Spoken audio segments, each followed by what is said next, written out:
top of the hour, we begin with a story that has a lot of people, a lot of you, absolutely outraged today. You see this young man? This young Florida artist is dead after police shot him with a taser. 18-year-old Israel Hernandez was spray painting an empty building in Miami Beach. Apparently his friends were there. They were on the lookout, but police spotted him. And you know what he did? He ran. They say he hid. He jumped a fence, refused to obey their orders. So what did an officer do? Pulled out a taser gun and tased him. His friends say as he lay on the ground, lifeless, that is when officers began to laugh and congratulated one another. I seen my friend lay down on the floor and they were just high-fiving each other and laughing. It's brutal. That's just brutal. He's a kid about my size, and there was about 30 cops on him. Want to bring in Nick Valencia. You've been following this one for us. Also, HLN law enforcement analyst Mike Brooks. Got a lot to talk about here. First to you. Yes. I know you talked to his girlfriend. CNN's talked to dad, sister. They all say he was a good guy. That he was pure and innocent. Here the irony is in all of this, that he just moved from Colombia. The family moved the family to the United States to get away from the violence, Brooke, only for something like this to happen with their son. One of our reporters in Florida caught up with the father. Take a listen to what he had to say. I find the strength in my hope for justice. We are in a country that defends human rights, a country that sets an example and dares to ask other countries to use excessive force.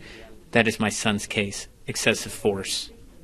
Israel Hernandez was 18 years old. He was a popular graffiti artist there locally in Miami Beach, and his sister just spoke about the passion that he had for his artwork. He was an amazing artist, a very passionate person, very passionate artist, and that it's unfair to end his life for something he loved. It was very unnecessary, and they went beyond the point. I don't know what exactly happened, but if he died, they obviously went off the point.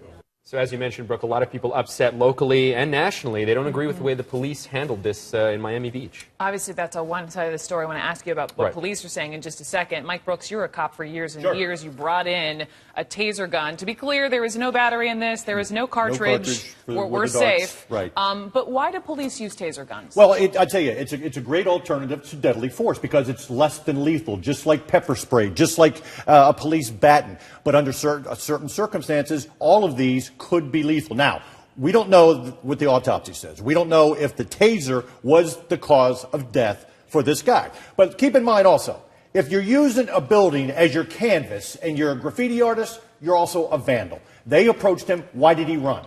He wouldn't have tasered him if he hadn't run. And then he did run. He eluded the police. And when they got him, apparently he didn't do what they said. So they did use a taser, which I tell you, most departments that deploy tasers, that get tasers, the use of force complaints on police go down, and the injuries to law officers goes way down too, because you don't have to put hands on somebody and have to fight with them. What are police saying about this? Well, they're not saying very much. They're saying that they had to tase him because they had to arrest him, and they had to use that force in order to arrest him. But the police report, it doesn't give a lot of details about what happened. Just that he ran, and like Mike was saying, you know, he was popular locally, but he's not without criticism. He was defacing a private property, and he took off when police told him not to. You know, I guess it just got us talking in our meeting this morning how often, this seems pretty rare to hear of a taser death. And so we don't know, as you point out, appropriately so, you know, autopsy hasn't been done or the results haven't been released.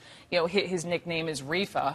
Right, his girlfriend said that he's not, he didn't smoke pot. I was about to get there, Nick Valencia. Doesn't do drugs, but nonetheless, it got us wondering if you are high, if you are drunk, and if you are on the receiving end of a taser, does that change, given what could be in your system? Well, you could also, you could die of excited delirium, because that has happened a number of times. And we'll wait for the toxicology reports to come back before we say, let's take a look again at the taser use, okay?